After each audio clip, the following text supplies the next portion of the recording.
Y los vencedores en GPX, Evan Mainier y Agno Gómez.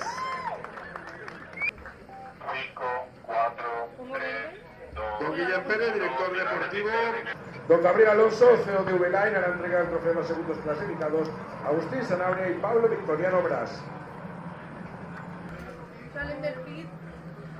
Y los vencedores, Eva Mainier y Agno Gómez, que reciben de manos del vicepresidente de la Real Federación Española de Automovilismo como vencedores en GPX.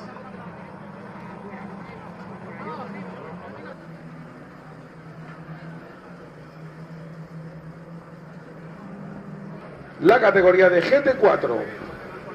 Así que vamos liberando el podium de los GPX.